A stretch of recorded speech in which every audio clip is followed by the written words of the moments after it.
नीट मोज नीट मोज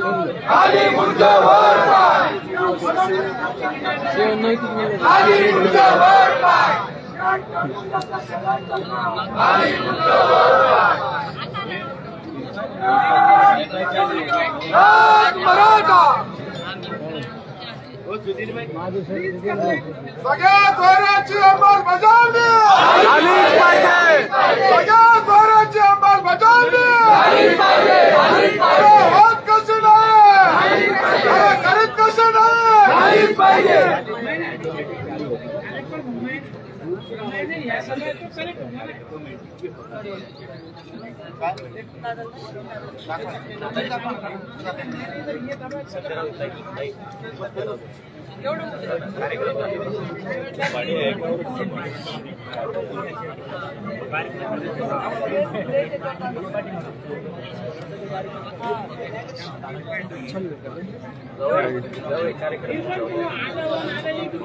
दोन चालली का चार पाच आणून थकला आमचे राहू दे कुठेतरी कोपरे का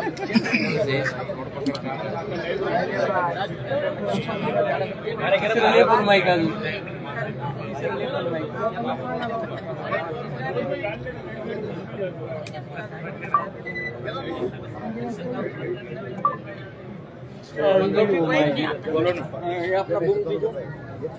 काका गंडू का गरज आहे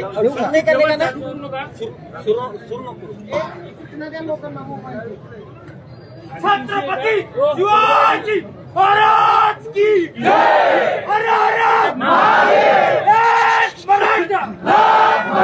कोण बदला देत नाही.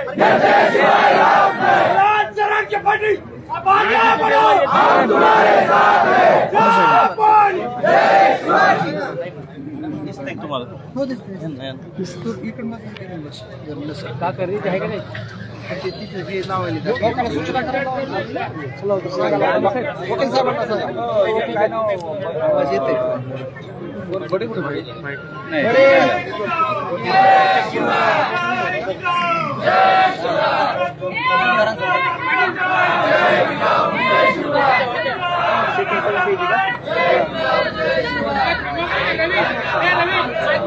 कुठला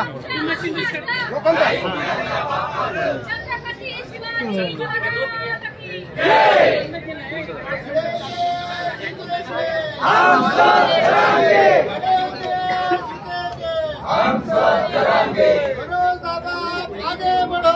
हम तुम्हारे साथ हैं. कोण म्हणते देत नाही. घेतल्याशिवाय राहत नाही.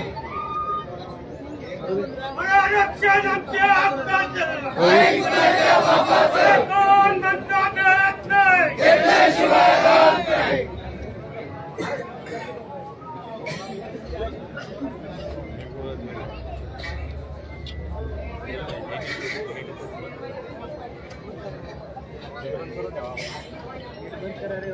नेट बंद करायला सांगा वकील साहेब.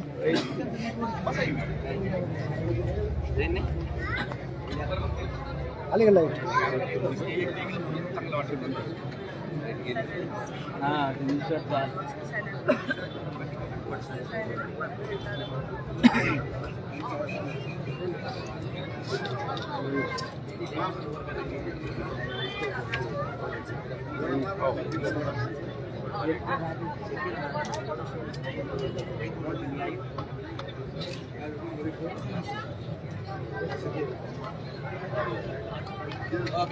कॅमेरे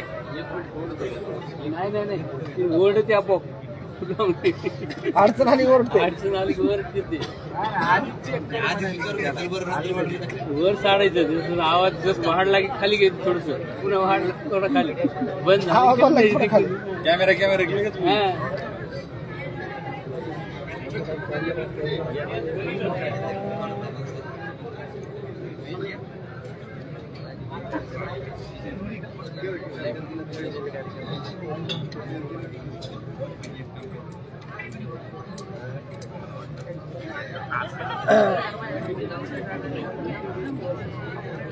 डॉक्टर खालीवर झाला मोबाईल.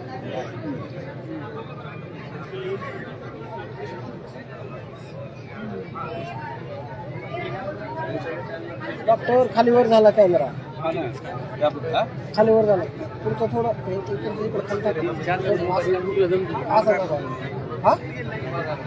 त्याने काय फरक पडत नसतं तर राहू दे असं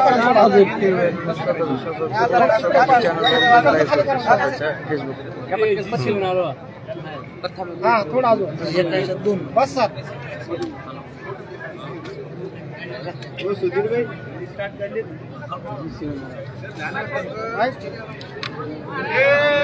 मराठा मराठा मराठा जय जिजाऊ जय शिवराय जय जिजाऊ जय शिवराय. मनोज दादा अंगार है बाकी सब भंडार है. मनोज दादा अंगार है बाकी सब भंडार है. मनोज दादा तुम आगे बढ़ो हम तुम्हारे साथ है. मनोज दादा तुम आगे बढ़ो हम तुम्हारे साथ है. मनोज दादा तुम आगे बढ़ो हम तुम्हारे साथ है. महाराष्ट्राचे 36 जिल्हे महाराष्ट्राचे 36 जिल्हे मनोज दादाचे भाले किल्ले. जय जिजाऊ जय शिवराय जय जिजाऊ जय शिवराय. रक्ता रक्तात भिडले काय जय जिजाऊ जय शिवराय. रक्ता रक्तात भिडले काय जय जिजाऊ जय शिवराय. छत्रपती शिवाजी महाराज की जय. एक मराठा लाल मराठा एक मराठा लाल मराठा एक मराठा लाल मराठा एक मराठा लाल मराठा. दादा तुम्हाला आमची एक विनंती. हे लाईट आहे द्या. समाजाला मागं मानले दिल्लीमध्ये समाजाला सगळं ऐकेल. नागरिक समाजाची एकच विनंती दादा तुम्ही उपोषण मला अशी विनंती जास्त विवरित नाही बीजेपीला जास्त विवरित नाही. शरीर है अन्नमय आपके शरीर है पंचमहाभूताचे तरी आपके नाता प्रत्येकाला आपल्या आपल्या हिशोबाने दादा तुम्ही आम्हाला पाहिजे समाजाला पाहिजे दादा. कारण महाराष्ट्रामध्ये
माननीय मराठा अमरदादा जरांगे पाटील आपल्या समाजाचे मध्ये हे आपल्या समाजाचं आपल्या सर्वांचं अहोभाग्य आहे. आणि असं रत्न आज कित्येक दिवस झालेले आहेत उपोषणाने व्याकुळ आहे. समाजासाठी त्यांनी वाहून घेतलेलं आहे. त्या दिवशी माननीय मराठा अमरदादा जरांगे पाटलांना त्यांच्या घरी सोडलं रात्रीच्या 2 वाजता दादा समाजाची चिंता असते परत तिथे आले. त्यामुळे असं समाज रत्न आपल्याला प्रश्न गरजेचं आहे. आणि आज अखंड मराठा समाजाची जी तळमळ आहे, आमच्या हृदयापासून जे आम्हाला वाटतं की माननीय मनोजदादा तरंगे पाटलांनी उपोषण मागे घ्यावं, ही आमची हृदयापासून सर्वांची विनंती आहे. आणि माननीय मनोजदादा तरंगे पाटील तुमच्या आमच्या सर्वांच्या विनंतीला मान देतील. आज सर्व आबाल वर्ग, लहान थोर सर्व अतिशय चिंतेत आहेत. 4-2 ब्लँच लोक ज्यांना प्रसिद्धीची गरज आहे, माननीय मराठा मनोजदादा तरंगे पाटील छत्रपती शिवप्रभूंच्या काळात सुद्धा सूर्याजी पिसाळ, खंडोजी खोपडे आणि चावळीचे मोर ही अवलाद होती. आजच्या काळात ती अवलाद, त्यांच्याकडे आपल्याला सगळ्यांना दुर्लक्ष करायचंय, त्या अवलादींकडे आपल्याला दुर्लक्ष करायचंय. मी तुम्हाला सर्वांना कळकळीची विनंती करतो, फेसबुक असेल कोणत्याही मीडियाच्या माध्यमातून या ब्लँच अवलादींना बिलकुल प्रसिद्धी मिळवू नका. त्यांचं मुख्य ध्येय हेच आहे, स्वतःला प्रसिद्धी मिळवायची. अहो त्यांची अवकात आहे का? माननीय मनोजदादा तरंगे पाटील हे सूर्यासारखं तेज आहे. कुणीही स्वतःला महाराज म्हणेन, कुणी एक मोठा तज्ञ म्हणेन, अभ्यासक म्हणेन आणि माझ्या हाताने पाणी प्या, हे तुम्ही आम्ही सर्वांना समजतात. त्याच्यातलं आपल्याला दूध आणि पाणी सोडलं पाहिजे. काही लोक स्वतःच्या प्रसिद्धीसाठी सोडलेले असतात आणि अशाकडे दुर्लक्ष केलं पाहिजे. मित्रांनो, माता भगिनींनो, कृपा करून अशा लोकांना काय म्हणतात प्रसिद्धी तर बिलकुल देऊ नका, कारण त्यांचा अंतिम ध्येय तेच आहे. समाजात त्यांना कुठलाही मान पान नाहीये.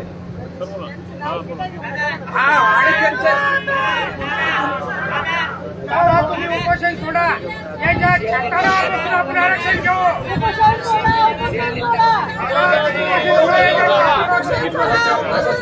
दादा तुम्ही उपोषण सोडा, उपोषण सोडा, उपोषण सोडा. दादा तुम्ही उपोषण सोडा, उपोषण सोडा, उपोषण सोडा.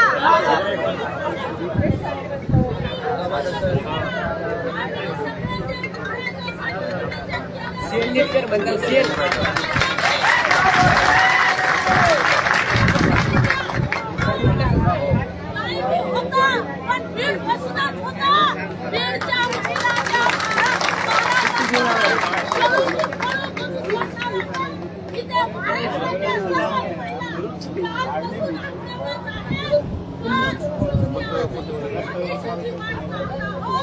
महिन्याची सुट्ट्या मंजूर करणार महिन्याची सुट्टी तुम्हाला असं एन्जॉय करायला येऊन ऑफिस तुम्हाला माहित असेल, असं एन्जॉय करायला लागते.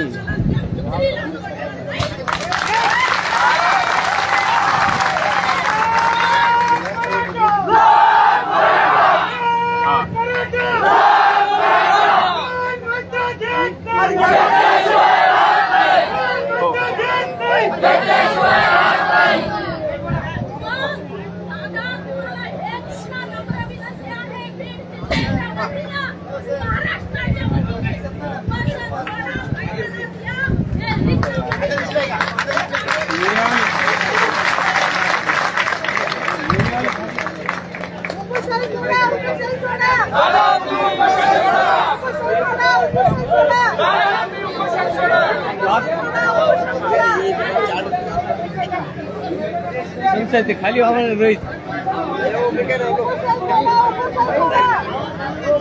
दादा सर्व सकल मराठा समाजाच्या वतीनं आपल्याला सर्व सकल मराठा समाजाच्या विनंती की आपण उपोषण सोडा. आपण कोणतंही आंदोलन केलं तर आम्ही सर्व आपल्या मागे आहे. तुमचं आंदोलन ती दिशा आमची राहील. फक्त आपण स्वतःच्या जीवाचं काही होईल आता उपोषण करू नका. आपण कोणत्याही आंदोलनाचा निर्णय घ्या, आम्ही सर्व आपल्या सोबत आहे.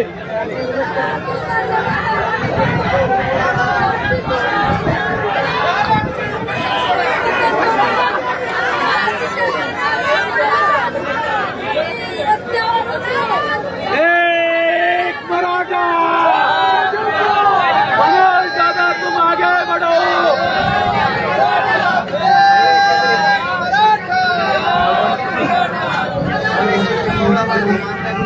हेलो हेलो साइड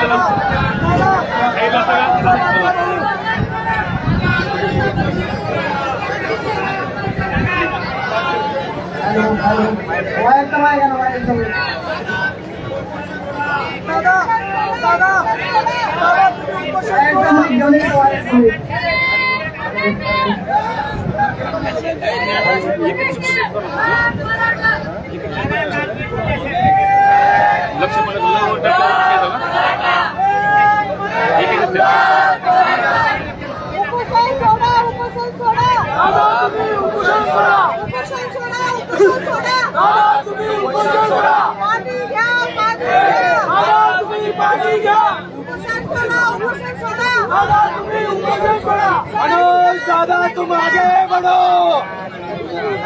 मनोज दादा तुम आगे बढ़ो। हॅलो हॅलो हॅलो जवळ जावं लागतं. हॅलो हॅलो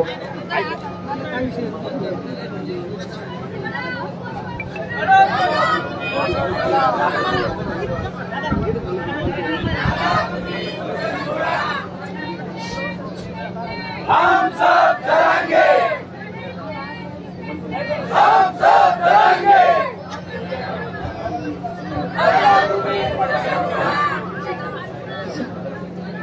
लड़ेंगे जीतेंगे, लड़ेंगे जीतेंगे, हम सब डरेंगे। मैं रिस्टार्ट कर रहा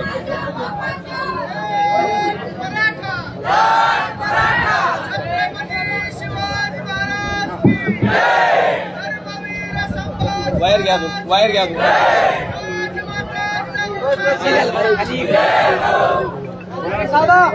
दादा आम्ही महाराष्ट्रातला सर्वात तरुण वर्ग आम्ही या ठिकाणी कोल्हापूर आलेलो आहोत. दादा आम्ही तुमच्या आदेशाप्रमाणे प्रत्येक आंदोलनामध्ये आम्ही तुमच्या सोबत आहोत. आमची एवढीच विनंती आहे दादा, इथून पुढच्या काळामध्ये तुमची आम्हाला खूप गरज आहे. जर तुम्हाला काय झालं तर आमच्या माईबावड्यांचं, आमच्या तरुणांचं, आमच्या वारवडिलांचं आणि इथं पुढच्या मराठ्यांचं काय होणार? आतापर्यंतच्या 400 वर्षाच्या इतिहासामध्ये छत्रपती शिवाजी महाराजांनंतर जर आम्हाला कोण कोहिनूर हिरा मिळालाय तर तो फक्त तुम्ही आहात दादा. तुम्हाला काय झालं तर आमचं वाचून होणार आहे. आमच्या भल्यासाठी तुम्ही हात जोडून विनंती करतो, उपोषण सोडा. आणि दादा इथून पुढे तुम्ही हात द्या. 5 कोटी भरणा तुमच्या पाठीमागे येईल तयार आहे. मनोज दादा तुम आगे बढ़ो. तुम्ही फक्त उपोषण सोडा. तुमची खूप गरज आहे दादा. तुम्ही उपोषण सोडा, उपोषण सोडा. मनोज दादा तुम आगे बढ़ो, हम तुम्हारे साथ हैं, मनोज दादा तुम आगे बढ़ो, हम तुम्हारे साथ हैं। उपोषण सोडा, उपोषण सोडा. हॅलो जे तीर्थापुरीची साऊंड सिस्टीम आणलेली आहे ना त्यांनी नाट्यगृहामध्ये या तीर्थापुरीची साऊंड सिस्टीम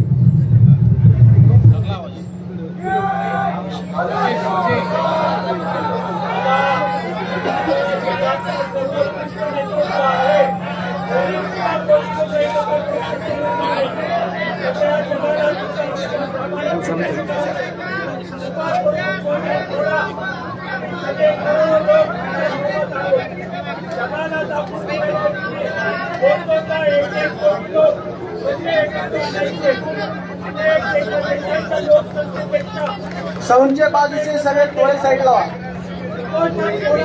हवा कूलरची हवा मोकळी करा.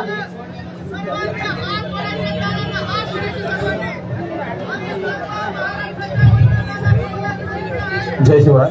हे बघा तुम्ही जे रेलिंगला आहेत ना समोर, रेलिंग पडली तर तुम्ही पडताल आणि वायरिंग तुटली तर इथं कार्यक्रमात सगळा व्यत्यय येईल. त्यामुळे तुम्ही कृपया एक आचारसंहिता पाळायची. तुम्ही सगळे मागं थांबा. साऊंडच्या बाजूला जे बांधव आहेत ना त्यांनी पण थोडी काळजी घ्या. तो साऊंड खाली पडण्याची शक्यता आहे आणि वायरिंग तुटण्याची शक्यता आहे. तसंच कूलरच्या आजूबाजूचे जे बांधव आहेत त्यांनी समोरच्यांना हवा येऊ द्या. आपण कूलर रिकामा करा. पाठीमागचे महिला भगिनी या ठिकाणी आहेत, त्यांना आपण प्राधान्याने जागा उपलब्ध करून द्यायची. तुम्ही खाली बसा, सगळे खाली बसा. कृपया विनंती आहे तुम्हाला, तुम्ही खाली बसा. साऊंडच्या आजूबाजूचे सगळे, कूलरच्या समोरचे खाली बसा. तुम्ही कूलर समोरच बसा पण खाली बसा. या बाजूचे डाव्या बाजूचे बांधव तुम्ही खाली बसून घ्या. सगळे तुमच्या पाठीमागे सुद्धा मंडप आहे, त्या ठिकाणी बांधव आपले उभा राहणार आहेत. सगळे खाली बसून घ्या.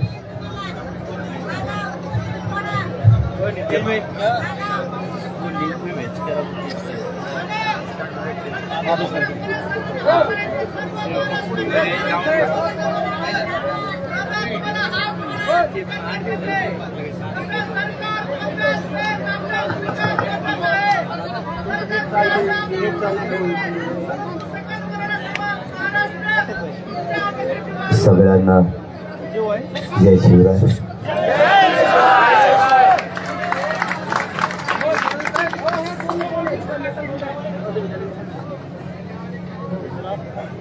आज आपली निर्णायक बैठक होणार आहे, शेवटची आणि निर्णय. मला तुमच्याशी सविस्तर बोलायचं, त्यामुळे तुम्ही सगळ्यांनी सविस्तर ऐकून घेतलं तर बरं होईल. मला तुमच्याशी काही घंट्यासाठी सविस्तर बोलायचं आणि मीडियावाल्यांनी त्यांचे कॅमेरे सेट करून तुम्ही लगेच खाली बसा.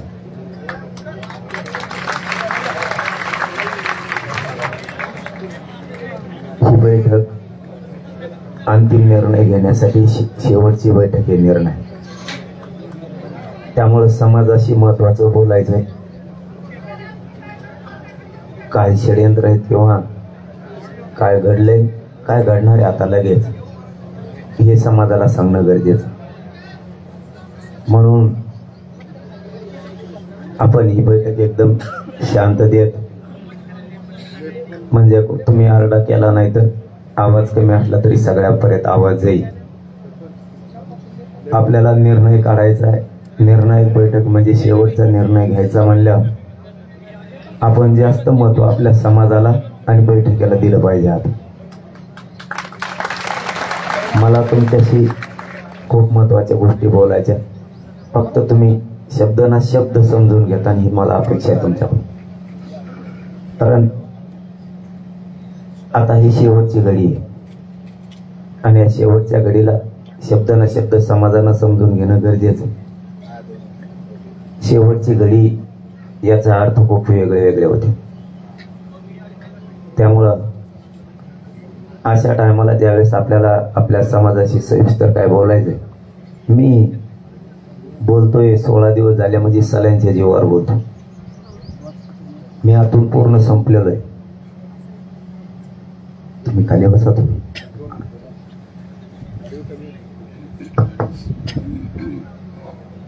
आपला याचा आवाज थोडा, तुम्ही खाली बसा सगळे. इकडून लोक असते ते कुलर इकडं सरकेता का मला लोक दिसते निकडचे.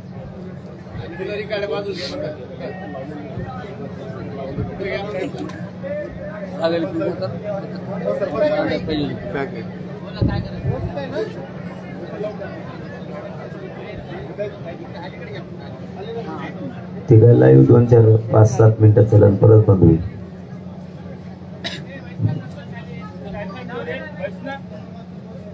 त्यामुळे समाजात तरी सविस्तर ऐकायला तरी अर्धवटच ऐकायला जाते मीडियाच्या माध्यमातून.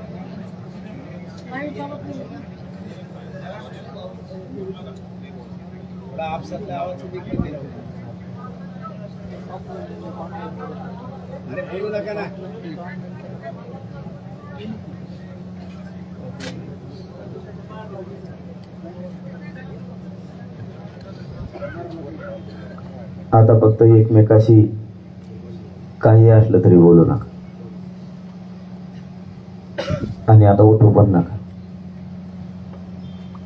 आणि आपल्याला ही बैठक आता निर्णय करायची. मी समाजाचा ना नेता म्हणून करतो ना नेतृत्व म्हणून करतो. एक सामान्य घरातून आलेलं आहे आणि एक समाजाचं शेतकऱ्याचं पोरग म्हणून करतो. मला कसलीच पहिल्यापासून हवं नाही, फक्त समाजावर लय निष्ठा आहे माझी आणि समाजावर प्रेम सुद्धा करतो. आणि म्हणून हे घडलंय. मी जर स्वार्थी असतो, लबाड लुचाडणार असतो, तिथून मागच उघडा पडलो असतो. म्हणजे 17-18 वर्षातच कशाच्या ना कशाच्या निमित्ताने माणूस उघडा पडतो. मी मात्र समाजावरची माझी निष्ठा नाही डोळली. ते आता समाजाने ठरवलंय, समाजाला नेता मिळाला नाही मिळाला. मी मात्र एक सामान्य म्हणून तुमच्यासाठी काम करतोय आणि निष्ठा आहे म्हणून करतो. निष्ठा असल्याशिवाय देवाची सुद्धा माणूस भक्ती नाही करू शकत. निष्ठा असली तरच देवाची माणूस त्याच्या देवावर निष्ठा आहे त्याच्यावर भक्ती करू शकतो. तसं माझा देव समाज आहे आणि समाजावर माझी निष्ठा आहे म्हणून मी त्यांना मायबाप मानलेला आहे.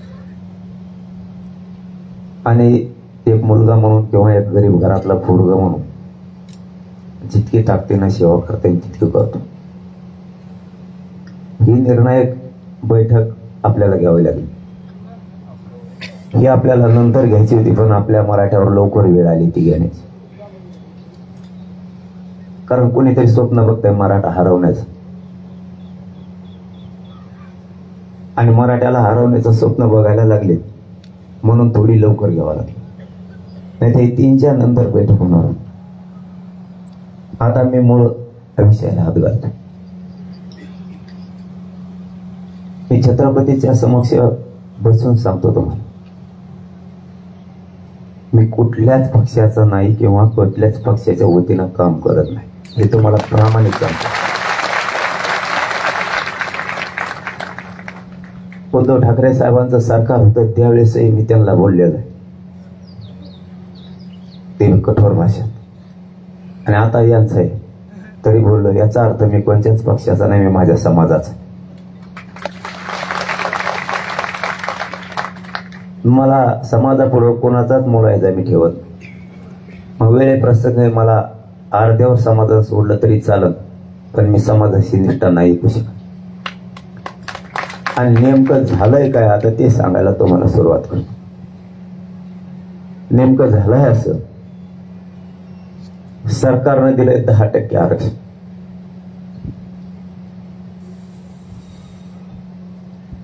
आणि आपण मागतोय ओबीसीतून सरसकट मराठ्यांना आरक्षण. जे सिद्ध झालंय ती मराठा आणि कुणबी एकच हे सिद्ध झालं. तुम्हाला ते सरसकट द्यायचं नसेल तर ज्या मराठ्यांची नोंद सापडली नाही त्यांच्यासाठी सगळ्या सोयऱ्यांचा कायदा पारित करा, हे द्या. आपण अशी मागणी केली, त्यांच्याच म्हणण्यावर केलेली. त्यांनीच आपल्याला सांगितलं होतं सरसकट ते देत नाहीत, त्यांचा विरोध आहे. मग आपण नवीन पर्यायी शब्द काढू. पर्यायी शब्द सगळे सोयऱ्यांचा आपण आणि सरकारनं मिळून याची व्यासपीठावर काढल्या. पण झालंय असं, हे सगळं काय घडून येतंय ना. मी पुन्हा सांगतो, मी कोणत्याच पक्षाचा विरोध म्हणून करत नाही, पण आज सगळंचे सगळं खरं बोलावं लागतं. फक्त त्यातले शब्द समजून घ्या. हे सगळं करतोय तो फक्त एकटा देवेंद्र फडणवीस. मला जे घेरलंय ना, तुम्ही शब्द ना शब्द फक्त समजून घ्या. सांगितलंय ना तुम्हाला, तुम्ही गोंधळ आरड्याची बैठक नाही, ही निर्णायक बैठक. मी आज टोकाचा निर्णय घेणार आहे म्हणून तुम्ही हे नुसतं घोषणा टाळ्या नकोय. समाज आज कोणत्या दिशेला आहे आणि उद्या यांना कोणत्या दिशेला न्यायचं आहे आणि आपण कोणत्या दिशेला आणलो हे समजून घ्या. मराठ्यांचा दरारा पुन्हा एकदा राज्यावर निर्माण झाला आणि हे दरारा संपवायचा त्याचं स्वप्न आहे. संपवायचं तर मराठ्याच्याच हातात संपवायचं. त्याच्यात एकनाथ शिंदेचे सुद्धा 2-4 लोक आहेत. शिंदे साहेब सुद्धा, अजितदादांचे सुद्धा 2 आमदार आहेत त्याच्यात. आणि सगळ्या सोयऱ्यांचं होऊ देत नाही आणि 10% मराठ्यावर लादायचं काही करू. आणि हे पोरग ऐकतच नाही.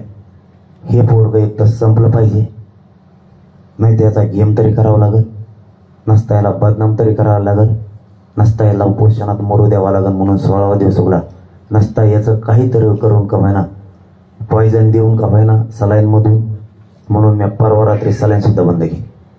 किंवा याचं एन्काउंटर तरी करावं लागेल. हे देवेंद्र फडणवीसचं स्वप्न आहे. हे देवेंद्र फडणवीसला वाटतं. आणि मी आज सगळंच तुम्हाला सविस्तर सांगणार आहे. पण देवेंद्र फडणवीसला एवढीच कुमकुम आहे ना, बैठक संपल्यावर मी सागर बघल्यावर येतो, मला मारून दाखवतो.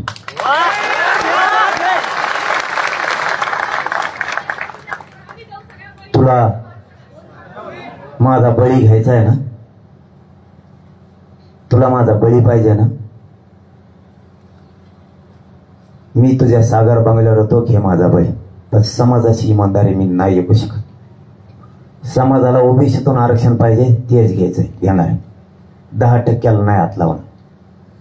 माझ्या तोंडून ओढून घेण्यासाठी तूच हे उभा केलेला, मी त्याला दोष देत नाही. आता ह्यो जे उभा केलाय ह्यो त्यांनीच उभा केलाय. मुंबईत बसून हे देवेंद्र फडणवीसनेच हॉटेल दिले. तिथून उतरून पत्रकार परिषदा, पत्रकार बांधवावर आणि मीडियावर एवढं दबाव आहे की बच्चू कडूंचा कार्यकर्ता आहे तो. बच्चू कडूला इतक्या वेळेस दाखवलं नसेल इतकं त्याला दाखवलं. शब्द न शब्द, सेकंद सेकंद मीडिया दाखवलं. हे फक्त देवेंद्र फडणवीसचा हात याच्या पाठी. त्याला सगळी ताकद दिली. आतल्या सगळ्या गोष्टी बाहेर काढा, हे फक्त देवेंद्र फडणवीसचं काम. त्याच्यात काही समन्वयक सुद्धा आहे. मुंबईचे 4-5 समन्वयक सुद्धा आहेत की ज्यांची दुकानं बंद पडलेली आणि ते एकनाथ शिंदे साहेबाच्या आजूबाजूला फिरतात. वेळ आले ते त्यांचं सुद्धा नाव घेणार आहे. बिगारी मिशावाले ते सुद्धा त्याला पालन पोषण करतात. शिंदे साहेबाचा एक प्रवक्ता सुद्धा त्याच्या सोबत आहे आजूबाजू. यांनी त्याला उभा केलाय. नारायण राणेंनी काल आमच्या गेवराई तालुक्यातल्या 2 आणि अंबड तालुक्यातला 1 जण उचलून नेले. त्यांच्या माध्यमातून सुद्धा आता प्रेस सुरू होणार आहे थोड्या वेळा, मला बदनाम करण्यासाठी. तेही तिथं आहे मुंबईत. एखाद्या वेळेस आता घेतील प्रेस किंवा माझं झाल्यावर घेते. असे हे जे बदनाम करणारे टोळी राज्यातली उभा केली. तुम्हाला याच्यातून एवढंच सांगतो, नारायण राणे साहेबाची हिंमत बी नाही. देवेंद्र फडणवीस साहेब जर म्हणले करू नको तर हे सगळं देवेंद्र फडणवीस साहेबाचं षडयंत्र टोटल. देवेंद्र फडणवीस जर साहेब म्हणले तर 1 मिनिटात सगळ्या सोयरीची अंमलबजावणी. एकनाथ शिंदेना हे दोघं करू देत नाही. ही परफेक्ट माहिती. त्याच्यात त्याला सांभाळायला मुंबईत देवेंद्र फडणवीस सुद्धा 2-3 आमदार आहेत, ते पण मराठ्यांचे. हे सगळं षडयंत्र आहे. मराठा हे पोरग जर असंच राहिलं आणि हे जर समाजाशी निष्ठावान राहिलं तर समाजाला डंक सुद्धा लागू शकत नाही. पण मात्र आपण बरबाद झाल्याशिवाय राहत नाहीत हे त्यांना वाटतं. समाजाचे आपलं स्वप्न होतं गुलाल उधळा, समजून घ्या. यांचं स्वप्न होतं 10% दिलं की असा गुलाल उधळला नाही. याचा अर्थ त्यांनी ओळखून घेतला, आता काही खरं दिसत नाही, आपला अपमान झाला. दुसरं सांगतो, देवेंद्र फडणवीसला माघारव हे का करतोय ती शंका भाजपमधल्या असणाऱ्या मराठ्यांना आणि राष्ट्रवादी काँग्रेस, शिवसेना, काँग्रेसमध्ये असणाऱ्या पक्षातल्या सगळ्या मराठ्यांना तुमचा मुलगा म्हणून सांगतो, विश्वास ठेवा नाही तर नका ठेवू. फक्त मराठा म्हणून आज तुमच्या समोर कथन करणार. तो का असं करतोय त्याचं कारण आहे, आपल्या आई बहिणीचे डोके फुटले त्या दिवशी तो पोलिसांकडून झाला आणि आपण सांगितलं हे आई बहिणी तुझ्या आहे आणि त्याला ती माफी मागावं लागली. तेव्हाचा राग त्याच्या डोक्यात आत्तापर्यंत. मी माझ्या आई बहिणीच्या बाजूने राहू नाही का? मी काही चूक नाही केली. दुसरं, त्याला एकदा उपोषण सोडायला यायचं होतं. त्याला डाग धुवून घ्यायचा होता मराठा समाजात आणि तो आई बहिणीला शिव्या दिल्यामुळे मी नाही येऊन दिला. त्याला तिसरा राग आहे,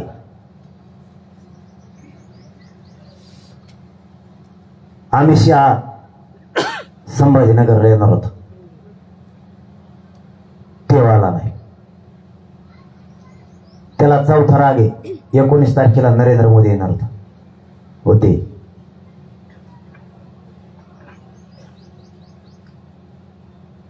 त्याला 5वा राग आहे, मी ब्राह्मण आहे आणि मी मराठ्यांना हरवून दाखवेन. मी आजपर्यंत त्याला जातीवर कधीच बोललेलो नाही. त्याच्या डोक्यात येगळ्या कुठे आहे. त्याचं जर नाही ऐकलं तर ते माणसं संपी दे. मी पक्ष म्हणून बोलत नाही, माणूस म्हणून तुमच्याशी बोलतो. त्याचा जे ऐकणार नाही तो संपला जातो. तुम्हाला एकच उदाहरण देतो, त्याला पुढे गेलेलं कुणी खपत नाही. एखादी जात मोठी झालेली त्याला जमत नाही आणि त्याला त्याचे गुलाम म्हणून ऐकणारी जात लागते. आणि मराठे मात्र एका बाजून आलेत आणि पोरग जर राहिलं तर आपला विषय संपला. मग पर्याय, याला बदनाम केल्याशिवाय पर्याय नाही. म्हणून मला बदनाम करायचं आणि मला संपवायचं. उदाहरण म्हणून तुम्हाला सांगतो, त्याचा नाही ऐकल्यावर काय होतं. मी त्याचा केलेला अभ्यास एकनाथ शिंदेचा सुद्धा सांगणार, अजितदादांचा सुद्धा सांगणार, सुट्टी कोणालाच नाही माझ्याकडे. त्याच्याबद्दल केलेला अभ्यास.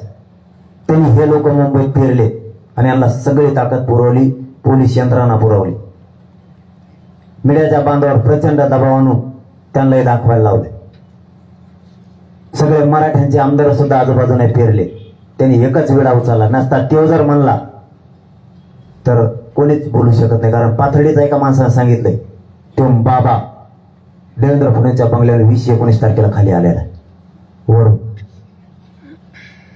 त्याच्यामुळे तो जर म्हणला तर ह्या राज्यात देवेंद्र फडणवीस साहेब जर म्हणला तर काहीच होऊ शकत नाही राज्यात, काहीच. हे जे चाललंय तर त्याच्या जीवावर चाललंय. आणि त्याचं न ऐकल्यावर काय होतं ते सांगतो तुम्हाला. जो माणूस स्वतःचा कधीच पक्ष सोडू शकत नाही, त्याच्यात धक्का पक्ष सोडायची वेळ नको राहील. त्याच्यातलं एक उदाहरण सांगतो. एकनाथ खडसे साहेब कधीच भाजप सोडू शकत नाहीत, कधीच. सोडायची वेळ आली कधीच. विनोद तावडे साहेब कधीच बाहेर जाऊ शकत नाहीत, पक्ष सोडून जावं लागलं दिल्लीला. नाना पटोले साहेब कधीच भाजप सोडू शकत नाही, सोडावं लागलं. पंकजा मुंडे आणि त्यांचा बाप आणि त्यांचा मामा आयुष्यात भाजप सोडू शकत नाही. आज असूनही घुटमत म्हणजे औषध पेल्यासारखी. मला कुठे यायचं हे तुम्हाला सांगतो. मला यांचं काय होतं याच्याशी देणं घेणं नाही. देवेंद्र फडणवीस काय चीज आहे आणि मराठी एक झाले त्यांना काय तो करायला निघाला हे मला तुम्हाला सांगायचं आता. कारण हे त्यांच्या जवळच्याच लोकांची मंत्र्यांची माहिती. तो किती घात घुसतो आणि त्याची किती यंत्रणा भारी हे त्याला आता रात्रीतून पश्चाताप आहे. माझ्या विरोधात तू काय वापरशील? बदनामीचे षडयंत्र, बरोबर ना? बदनामीबद्दल शेवटी सांगतो मी तुम्हाला काय ते, त्याच्यावरही बोलणार आहे. जो कधीच पक्ष सोडू शकत नाही त्यालाही सोडायची वेळ येते. याच्यामुळे मी माणूस म्हणून आज बोलतोय. फक्त ज्यांचे नाव आले त्यांनी गपचिप मान हलवून तरी मान्य करा. मान कधीच माधव जानकर साहेबाचा धनगराचा नेता म्हणून मोठा नाही होऊ द्या कधीच. मी आज फक्त माणूस म्हणून बोलतोय. देवेंद्र फडणवीस काय चीज हे सांगतो. बामणी कावा माझ्या विरोधात चलू देणार नाही याला मनोज जरांगे मराठीचं पुस्तक म्हणतो. तेव्हा बामणी कावा जर बोलला नाही ना तर माझं नाव बदलून ठेवील. मी तो आता ध्यानात ठेव. मी तुझ्याकडेच येतोय आता. तुला माझा बळी घ्यायचा आहे ना, तुझ्या सागर बंगल्यावर पायी येणारे उपोषण करत मेलो ना मध्ये याच्या दारात नेऊन टाका मराठ्यांना. मला निघालो तुझ्याकडे. पण हे काय करू शकतो हे तुम्हाला सांगतो. हे काय करू शकतोय हे तुम्हाला सांगायला लागलो. याला मी सांगतो, याला पक्षाकडे बोलू नका. मी सांगतो याला पक्षाकडे घेऊ नका. कधीच आयुष्यात जीव जरी गेला, फासावर जरी लटकेलं तरी प्रफुल्ल पटेल राष्ट्रवादी सोडू शकत नाही. एवढा धाक भरीला जेलचा की प्रफुल्ल पटेलाला राष्ट्रवादीत यावं लागलं, त्या काँग्रेस भाजपमध्ये यावं लागलं. मी माणूस म्हणून तुमच्याशी आज बोलतोय. कधीच अजित पवार राष्ट्रवादी नाही सोडू शकत. पण ना विलाज केला, जेलला जाण्यापेक्षा मध्ये गेलेलं बरं. तो इकडं आलाय. आणि तुम्हाला याच्या पलीकडे सांगतो, शिवसेना सोडताना छगन भुजबळने शिवसेना सोडली आणि वाचवलं शरद पवार. छगन भुजबळ का वाच राष्ट्रवादी सोडू शकत नाही. आणि अजित पवारचं त्याचं जमत सुद्धा नाही. तर ते दोघं एकीकडे जाऊ शकत नाही. तरी बी पुन्हा जेलला देवेंद्र फडणवीस टाकेन म्हणून छगन भुजबळ तिकडे अजित पवारचं त्याचं पटत नसून जावं लागलं. एकनाथ शिंदे साहेब कव्हा शिवसेना सोडू शकत नाहीत बाळासाहेब ठाकरेचा विचार. कधीच ना विलासानं त्यांना तिकडं माघारी जावं लागलं. आता तुम्हाला याच्या पुढचं सांगतो. अशोक चव्हाणांच्या घरात 3दा मुख्यमंत्री पद दिले बापासं. कव्हाच काँग्रेस सोडू शकत नाही तो, कव्हाच. पण जावं लागत. आता मला एक प्रश्न पडलाय, तो ज्यांना जेलला पाठवलं ह्या पुऱ्याला, हे तो ह्या पक्षात आल्यावर कस काय चांगले झाले. आणि मला निष्ठा सोडायला लावून 10% तो घ्यायला लावणार, मग मी चांगला होणार आणि आरोप बंद होणार ना. कर तुला आरोप करायचे तर मी मराठ्यात सोडित नाही, कर तुला काय करायचं मग वाकडं.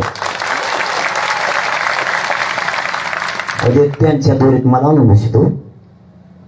तुला आरोपात घेरी, मुंबईत सगळ्या यंत्रणा तुझ्या विरोधात बसवली, त्याला सगळ्या यंत्रणा उपलब्ध करून दिल्या. तुला घेरणार, एकदा समाजावरची निष्ठा सोडून 10% मान्य कर, नाही तर तुला घेरून संपवणार.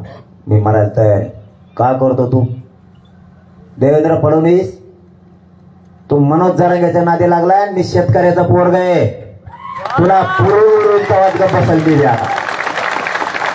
सदाभाऊ खोत आणि राजू शेट्टी दरार निर्माण केला आणि बाजूला घेतला. तेच रविकांत तुपकर मध्ये सुद्धा केले.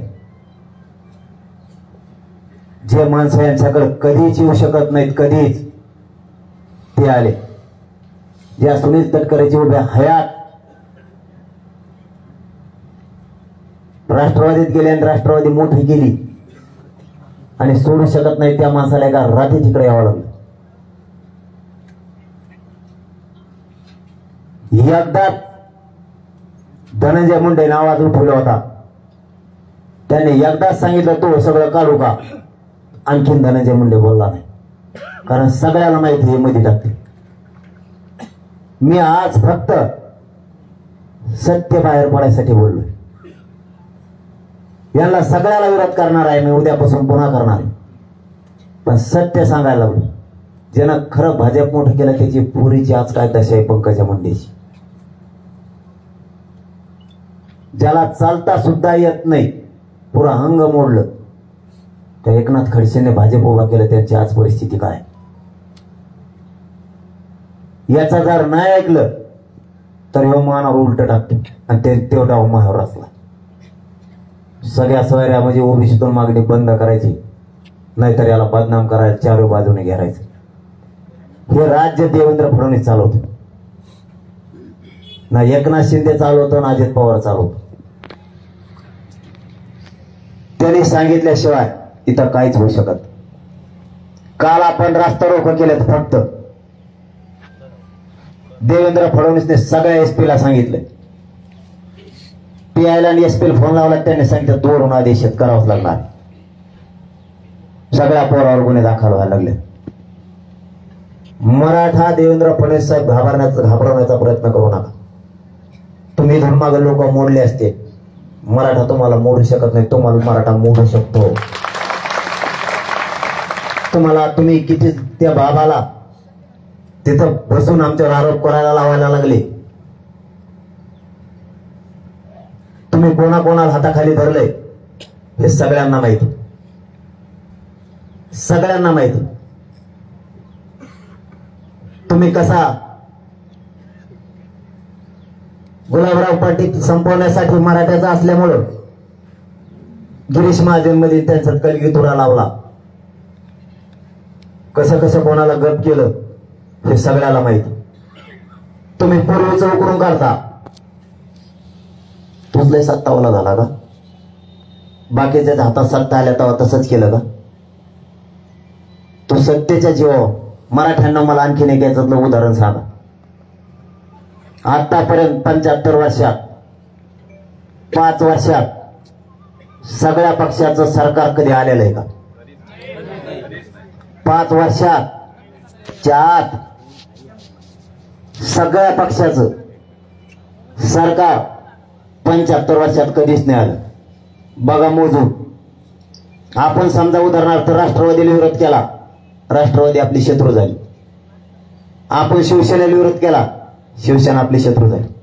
आपण भाजपला विरोध केला, भाजप आपला विरोधक झाला. काँग्रेसला विरोध केला, काँग्रेस आपला विरोधक झाला. मनसेला विरोधात केला, आपण विरोध झालो. मग आपण ज्याच्यासाठी दुश्मनी पत्करली हे सत्तेत सगळे कस काय?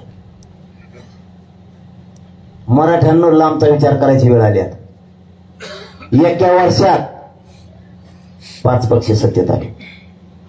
आता आपण काय करायचं? राष्ट्रवादीचं शिवसेनेचं पटत नाही, काँग्रेस 3 जण सत्तेत आले आणि आपण मारामाऱ्या कोणासाठी केल्या? शिवसेनेने राष्ट्रवादीसाठी आणि राष्ट्रवादी शिवसेनेसाठी. मराठ्यांना सावध व्हा.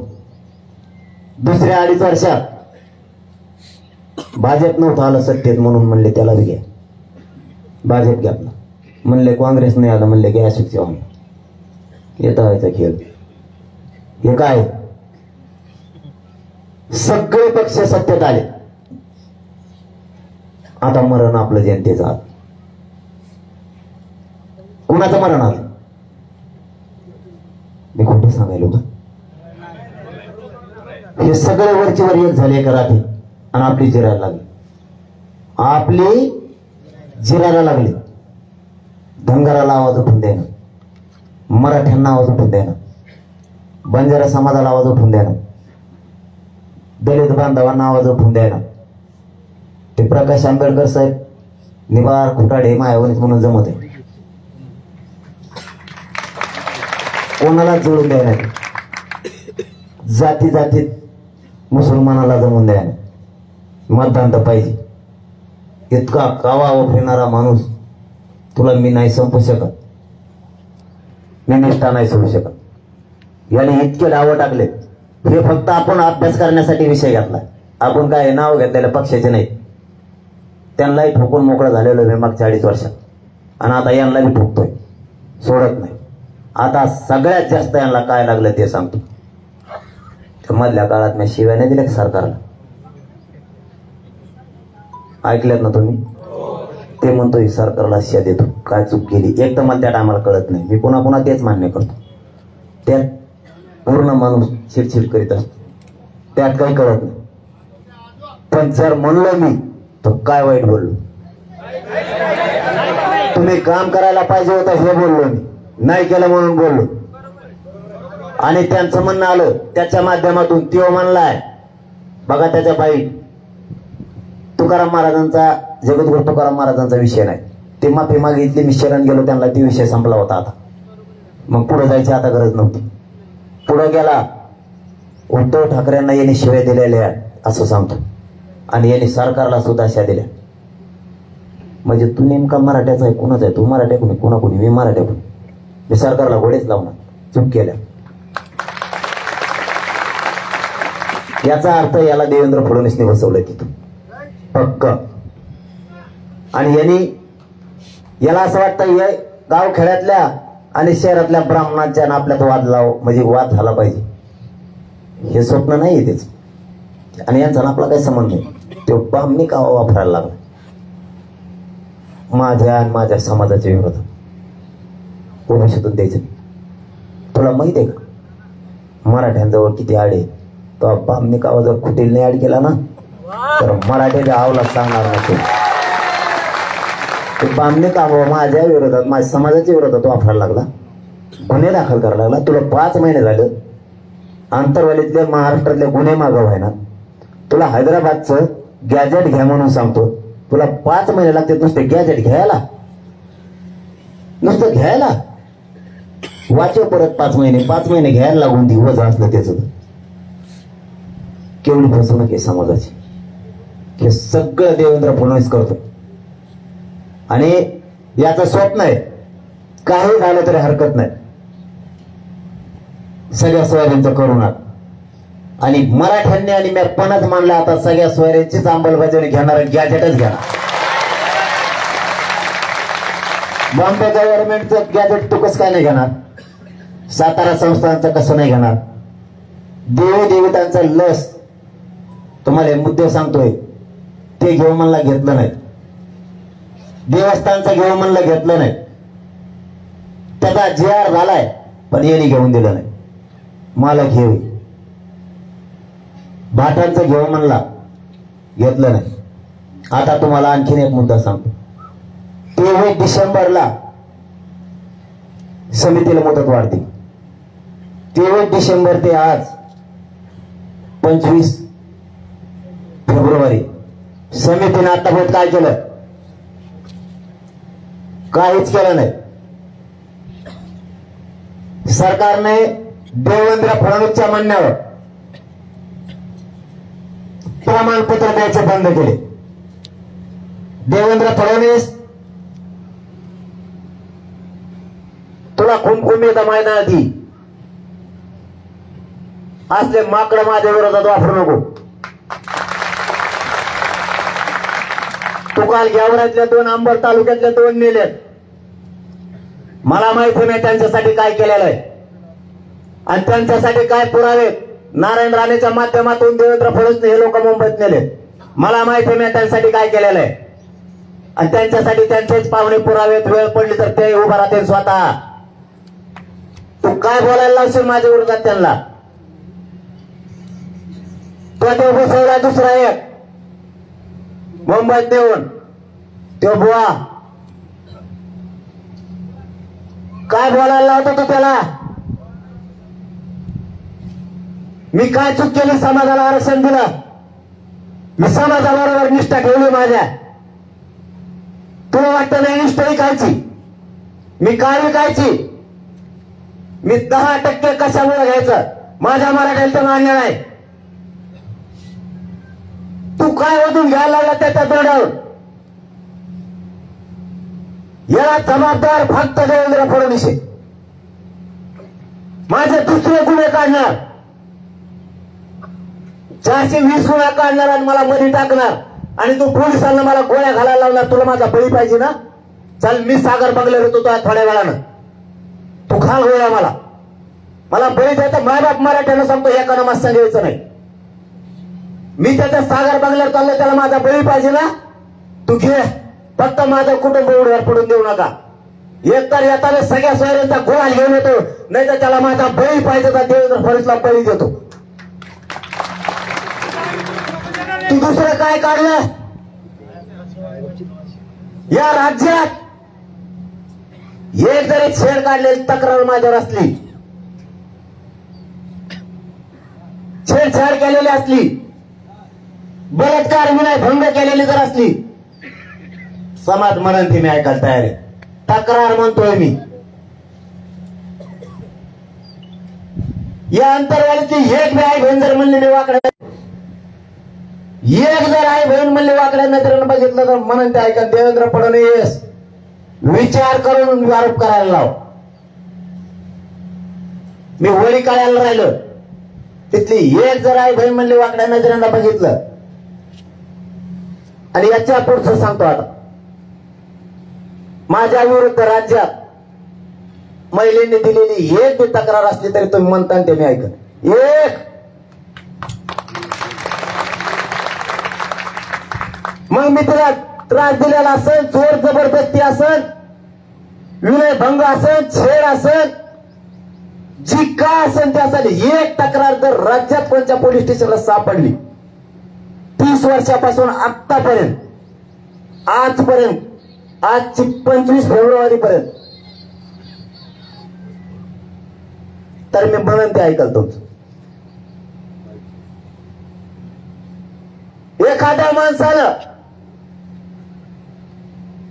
गावात एखाद्या माणसावर उदाहरण घेऊ आपण, त्याच्या विरुद्ध जर गावात एखादी किंवा शहरात तक्रार जर असली तर तो अपराधी.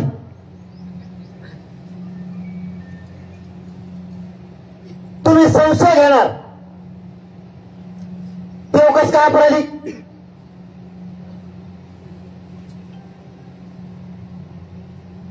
त्याने जर काही गावात चुका केल्या,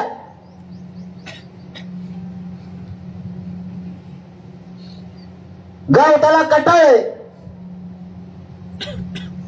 त्यांनी छेड काढले, हमेशा छेड केली, जबरदस्ती केली, विनय भंग केलाय, मला सहन होत नाही म्हणून हे विषय काढलाय.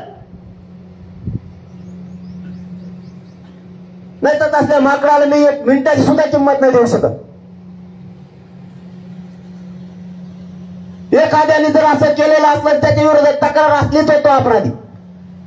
तुम्ही एखाद्याच्या वैयक्तिक जीवनात नाही पडू शकत, कोणाचा मित्रत्व मैत्री काढू नाही शकत. तुम्ही बळच जबरदस्ती तुम्ही आरोप लादणार आहेत का? जबरदस्ती समोरून काही तक्रारी नाही, जबरदस्ती तुम्ही अपराधी ठरवणार आणि मला माझ्या निष्ठेपासून ढळविणार. वैयक्तिक जीवन तुम्ही कोणाच्या वैयक्तिक जीवनात नाही हात घालू शकत. त्याच्या वैयक्तिक स्वातंत्र्यावर तुम्ही गदा नाही आणू शकत. समोरून कोणत्याही व्यक्तीविरुद्ध जर तक्रार असली तर तो अपराधी.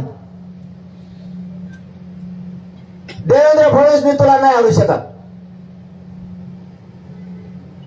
तू माझा बळी घेणार आहे ना, उपोषण करून मरण्यापेक्षा, तू जेलमध्ये 420च्या माध्यमातून टाकण्यापेक्षा मीच तुझ्याकडे येतो. तू घे बळी, तुझ्या सागर बंगल्यावर येतो आता.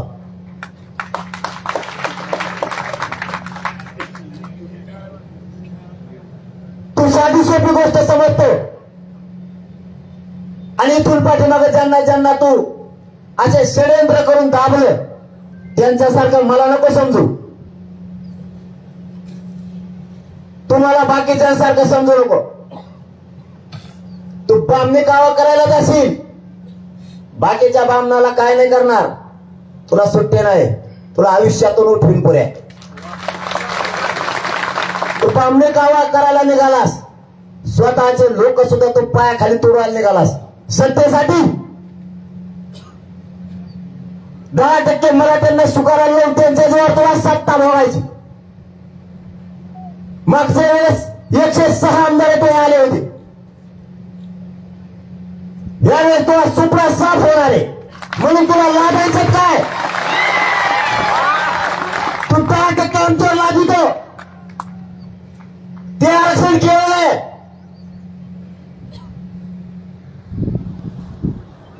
आणि आता हे सुद्धा जाणार आहे पुन्हा, म्हणून मी याला हात घालत नाही. तू पहिले लोक मॅनेज केले असतील म्हणून त्यांनी ते घेतलं असेल. आम्ही हे पण घेणार, पण सगळ्या सोयरे सुद्धा अंमलबजावणी घेणार. तुला त्याशिवाय सुट्टी नाही. आता नरेंद्र मोदी साहेबांनी याचा षडयंत्र बंद करावं. तसा याचा परिणाम तुम्हाला 14 राज्यातले शेतकरी सुद्धा भोगायला लागणार आहे. तुम्हाला आता सोडित नाही कोणी. तुम्ही शेतकऱ्याचे मुर्दे पाडायला निघाला तुमच्या सत्तेसाठी. तुम्ही पटेल समाज सगळा संपवायला निघालात गुजरातचा. मराठ्यांच्या आणि भारत देशातल्या क्षेत्रीय मोठ्या जाती संपवायचा तुमचा वेळ आहे. यादव समाज, जाट समाज तुम्ही पुरा संपवून आणलाय.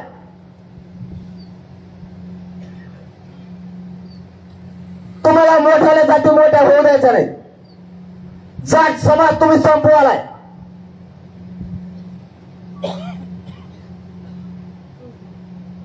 ही कोणती तुमची रणनीती आहे? म्हणजे तुम्हाला मोठ्याल्या जाती संपवायच्या आणि छोट्या छोट्या जाती, मोठ्याल्या जाती संपून छोट्या छोट्या जाती मोठ्या करायच्या. तुम्ही उत्तर प्रदेश मधला सगळा बौद्ध समाज संपवला, मायावतीला संपवलं. मला राजकारण नाही करायचं, मोठ्याल्या जाती कशा संपवायला लागले ते बघा. महाराष्ट्रातला मुस्लिम समाज संपवायचा. महाराष्ट्रातली नंबर 2ची धनगरांची जात नाही आरक्षण द्यायचं, काय झालं तरी वापर करायचा. पर्याय उभा करायचे. 2 पर्याय माझे जाणकार मी करतो. चला दुसरा पर्याय द्या माथेकर साहेबांना. वारे देवेंद्र फडणवीस, पंकजा मुंडे करतीये. पर्याय द्या. भागवत करार. वारे देवेंद्र फडणवीस.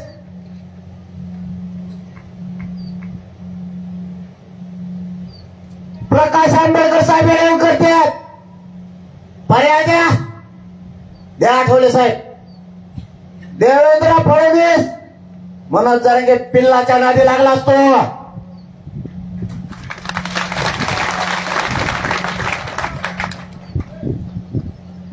तुला कोणाच्या वैयक्तिक जीवनात हात घालण्याचा अधिकार नाही. कोणाविषयी तक्रार असेल तर तो अपराधी आहे, त्याला टाक जेलमध्ये, हरकत नाही. षडयंत्र करून जबरदस्तीनं आरोप करायला लावून मला मध्ये टाकायच्या भानगडीत पडायला लागलास की काय? त्याला मुंबई सांभाळायला लागलास.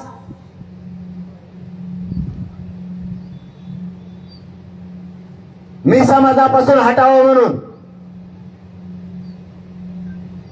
मी नाही हटणार. तू बरेचसे स्वप्न बघितले. तू प्रत्येक वेळेस फूट पाडतो. राजू शेट्टी ऐकत नाही का? कोणता होता त्यांच्या दोघात भांडण लावा.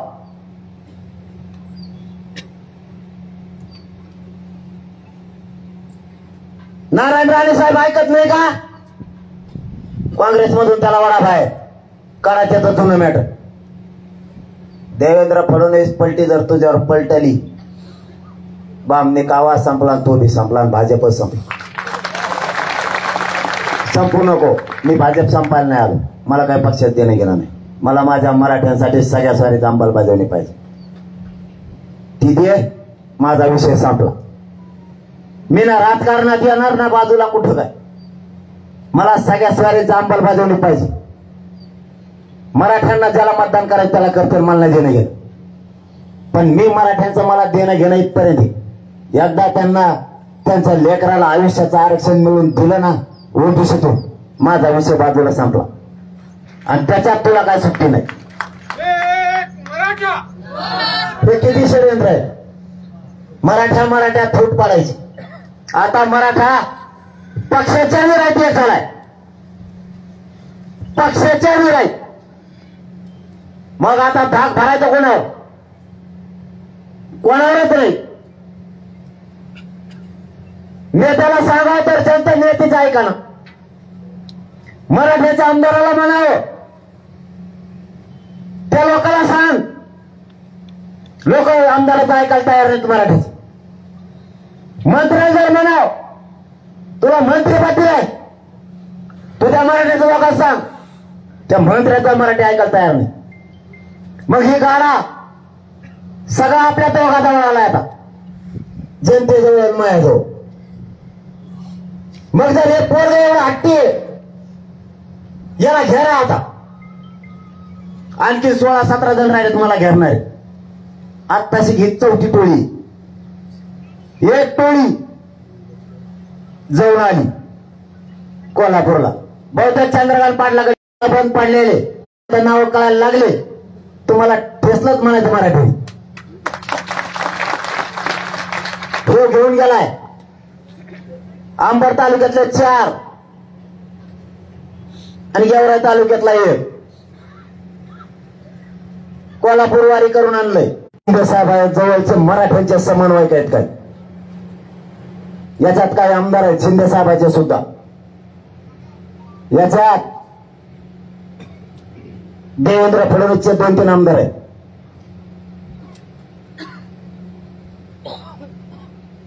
हे त्याचे पूर्व राखण करतात. आणि देवेंद्र फडणवीस पूर्ण पुरवलंय त्याला पैशापासून सगळं. आणि तो आरोप करतो नसता. देवेंद्र फडणवीस जर म्हणला ना मुंबईत पान बी हलू शकत नाही, पान बी, हे देवेंद्र फडणवीसच्या मर्जीशिवाय होऊच शकत नाही. होऊच शकत नाही. ते सगळं देवेंद्र फडणवीस तर असलेला डाव आहे. बहुजन, ओबीसी आणि मराठा संपला पाहिजे हे पहिल्यापासूनचे ते डाव आहेत. नसता माझा ऐका, नसता तुम्हाला मध्ये टाकी. हे प्रत्येकाला धमकी. मला मध्ये टाकायला त्याजवळ काहीच नाही. पुन्हा सांगतो मराठा, ते 420 म्हणजे काय? मी काय कोणाचे पैसे आणून बुडिलेले नाही. माझ्याजवळ काय रे बुडाला, ते नाटक आणलं होतं छत्रपतींचा आणि ते समाजाला दाखवलं. काय वाईट केलं, छत्रपती दाखवला, तोटा आला, पैसेच नाही द्यायला, कुठून देऊ. 420 गुन्हा दाखल केला केवे. त्याच्या ती पुढचं सांगतो काय झालेलं ते पैसे आलेला तोटा त्या 3 जण होते, त्यांनी वाटून घेतलेला तोटा. आपल्या आपल्या वाट्याला आपले आपले हिस्से पाडलेले, त्याच्यामुळे त्याच्यात मग बळच नाव आणले.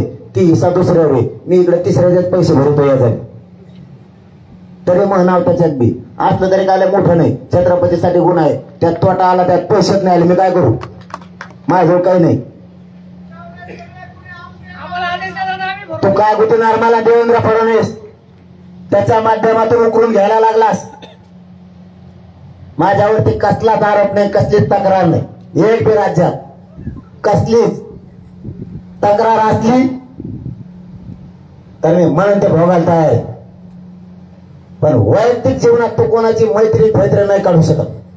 वैयक्तिक जीवन जगण्याचा प्रत्येकाला अधिकार आहे. तू हे डावर असतो माझ्यासाठी आणि त्याच्या माध्यमातून त्याच्यावर तुम्ही बोलत नाही, हे सगळा करता करी होता तोही, आणि तो हे जिरवायची. तुला माझा बळी पाहिजे ना, पाहिजे ना. इथं उपोषण करणं मरण्यापेक्षा मी कोणाच्याच वाहनात बसणार. मी तुझ्या सागर बंगल्यावर पायी येतो. मध्ये जर मेलो मी मध्ये अन्न घेणार नाही, असं तो उपोषण करत जाणार. त्याच्या दारात माल नेऊन टाका. त्याला बळी पाहिजे माझा. पण एक तर आता मला माघारी आणा तुम्ही मेलेला म्हणून, आणि मला हट्ट करायचा नाही कोणी. मेला म्हणून एक तर माघारी आणा. नसता येताना गुलाल घेऊन येतो सगळ्या स्वाऱ्यांचा, मराठ्यांसाठी फुटत नाही मी त्याला. आता त्याला दाखवतोच आता मराठी काय असते. आता तुम्हालाही सांगतो, आपली मराठा एका शब्दात धरून बोलत जाऊ नका. मला पुढं काय सांगायचं बघत जा. मी तुम्हाला फक्त खवळतो, पण वाईट काम काहीच करीत. खवळतो तुम्हाला, पण तुमचीच माया करतो. तरी यांनी माझ्या जवळचे फोडायला सुद्धा चालू केले. काल एक इनोवा गाडी आली होती, तिथे वडाच्या पलीकडे थांबली. त्याला म्हणत होतं इकडे CCTV. त्याने इकडे येऊन सांगितलंय बरोबर का, न घेऊ तुमचं नाव. बरं नाही घेत. आता ती गाडी उभा केली, इकडे आणला, म्हणला मला आम्हाला शिंदे साहेबांनी पाठवलेले मुख्यमंत्र्यांनी. त्यांनी इथले 10 नंबर नेलेत, कोणाचे नेलेत मला माहित. इथून ते पंपार गेला ओढीच्या पलीकडच्या, तिथं आपला एक माणूस होता. तिथून फोनवर त्या लोकांना ते बोलत होता, आम्हाला शिंदे साहेबांनी पाठवलेलं आहे, पैसे अमका तमका कशाचे कमी पडणार नाही. म्हणजे आजूबाजूचे फोडायला चालू केले. ते फुटतेन का नाही मला नाही माहित, पण जे केलं ते केलंय. त्याला वडी काढायचा सरपंच साक्षीदार, नाव घेऊन सांगतो. त्यांनी हे सगळं बघितले. चेहरा जर समोर आला तर ते म्हणजे नरड्याला धरून त्याला तुमच्या पुढे आणतो. पण त्या गाड्या घेऊन गेल्या, त्या गाडीला नंबर नव्हता. हे सगळं देवेंद्र फडणवीसची चाल सुरू झाली. आमच्या जवळचे काही जण म्हणते सरकारने डायलॉग बंद केले. डायलॉग म्हणजे चर्चा, ते करणार नाहीत कधीच. डाव चर्चा, कारण हे माणूस 10% ऐका जे माया सांगितलं ते याचा अर्थ त्यांना घुमिला वाटतंय. 10 तारखेपासून आज 24 तारखेपर्यंत माझे फोन ज्या मंत्र्याचे मला येते, ज्या आमदाराचे येते, ज्या प्रशासनातल्या अधिकाऱ्याचे येते,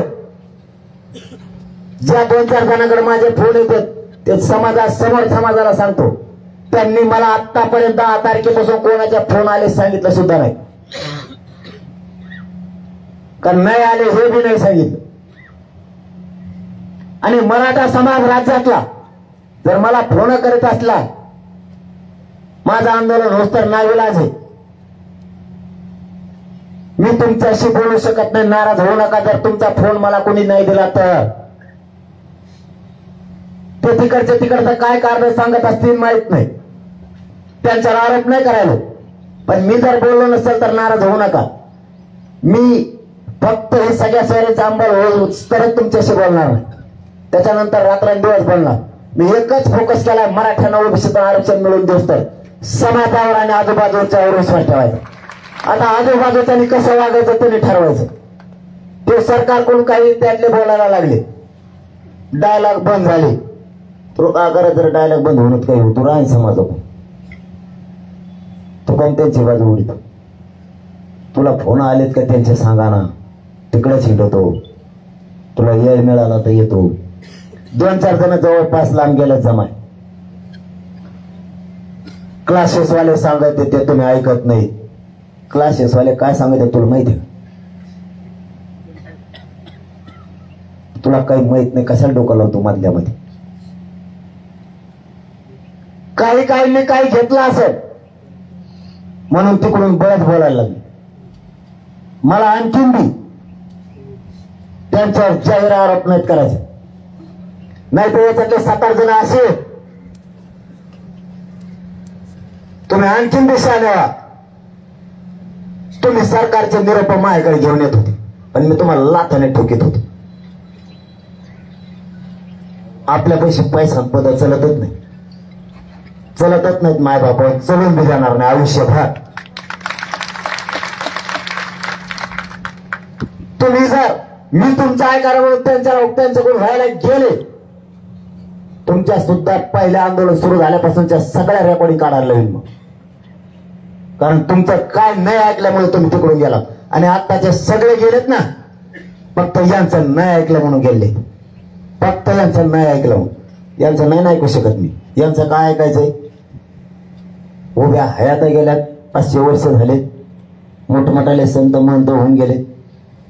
त्यांना साक्षात संत तुकाराम महाराजांनी दिले नाही. या हागऱ्याला कोडून दिला मध्येच. आणि हो पाणी घेऊन तिथून आला. किती बनवा बनवी देवेंद्र फडणवीसची, किती भयानक. अरे एका सेकंदात मला त्याच्यात कळत नसतं काय उपोषण, पण एका सेकंदात तुकाराम जगद्गुरु तुकाराम महाराजांना शरण गेलो मी. एका सेकंदात असा विदेशी की विद्रोही असतो तर गेलो नसतो. म्हणलं असतं बघू, काही कळत नसतं त्याच्यात. आणि तू काय काय काढायला लागलाय आणि हे तुला कोण द्यायला लागलं हे संध्याकाळी मला नाव माहित व्हायला लागले. भाकरी संघ कालाच खाल्ला म्हणला. आणि मग काय खाऊ? तो म्हणे मटणात अंडे चुरगळून खाऊ का? तुला कोणी सांगितलं मटण तिखट झाल्यावर अंडे चुरगळून खाल्ल्यावर तिखट होत नाही म्हणून? तुला कोणी सांगितलं रे? आता मी ज्या घरी रोज राहतो, आता ते भाकर नाही खायला देणार तर काय देणार? मला 6 महिन्यापासून दगड देते का खायला? त्या बिचाऱ्यांचं कामच आहे ना, मी समाजासाठी करतोय म्हणून मला खाऊ घाल. माझ्या विरुद्ध तुम्ही काही राहा, पण देवेंद्र फडणवीसचं हे सगळी चाल, दुसरी म्हणजे हे 11वी-12वी चाल असं माझ्या ध्यानात नाही राहील. आपल्याला माननीय न्यायालयानं सांगितलं औषधात पाणी घ्या, घेतला का नाही? काल रात्रीपासून का बंद केलं मी? त्याचं कारण तसंच. न्यायालयाने न्याय समान करायचा. न्यायालयाच्या जीवावर आम्ही जिवंत आहे जनता. सरकारच्या जीवावर जनता नाही जिवंत राहू शकत. आम्ही तुमच्या जीवावर आहे. तुम्ही 13 तारीख दिली मार्च, एका रात्रीत देवेंद्र फडणवीसच्या सांगण्यात ऍडव्होकेट जनरल सराफ साहेब कोर्टात उभा राहिले आणि काल निर्णय झाला की रास्ता रोको शांततेत झाले पाहिजे. त्याची जबाबदारी कोण घेणार? ही जबाबदारी सरकारची. न्यायालयाने न्याय तो सुद्धा करणं गरजेचं आहे. शांततेत रास्ता रोको झाले सगळ्या राज्यात, तरी आमच्यावर गुन्हे दाखल झाले. आता न्यायालय काय निर्णय देणार? त्या सगळ्या पीआयला, सगळ्या एसपींना न्यायालय कुठे ठोकणार का? आता त्यांच्या ठोकणार का? न्यायालयाने कायद्यासारखा न्याय करावा, तो आम्हाला मान्य. तुमचा शब्द आम्ही ऐकला. आम्ही गोळ्या औषध घेतली, आम्ही सलाईन घेतले. मग एका रात्री त्याच न्यायालयानं 13 तारीख दिली होती. डबल एका रात्रीत तारीख बदलेली कसं काय? आणि याचिका करता साधारण आहे. साध्या याचिका करते सरकारला हस्तक्षेप करता येत नाही, त्याला सेपरेट याचिका करावं लागतं. सरकारनं त्याला पुढे घातलं त्या हेंगड्याला आणि त्याच्या आतून सरकारनं याचिका आणि सुनावणी घेतली. हे अन्याय नाही का मराठ्यावर? हे मराठ्यावर अन्याय नाही का न्यायालयाकडून सुद्धा? मग सरकारने जबाबदारी घ्यायला पाहिजे. मग जर न्यायालय आम्हाला न्याय देणार नसलं तर आम्ही कोणाकडे जायचं? सरकार आम्हाला न्याय नाही देत, आम्ही जायचं कोणाकडे? काय वाईट मागण्या केल्या? सरकारला अधिकार नसून 56 आमदार रात्रीत येत बसले, सगळ्यांनी मिळून ठरवलं, ऍडव्होकेट जनरलने विषय मांडला सरकारच्या वतीनं आणि 13 मार्चला होणारी तारीख 23 तारखेलाच झाली. कसा न्याय मिळणार मराठ्याला? याच्या पुढचं सांगतो. 10% आरक्षण पहिले 13% आरक्षण देवेंद्र फडणवीस होता तर टिकलं. देवेंद्र फडणवीस गेला की कस काय उडालं? आता पुण्यात तो आले की कस काय मिळाले? म्हणजे तुम्हाला समाज म्हणून पाहिजेच नाही. तुम्हाला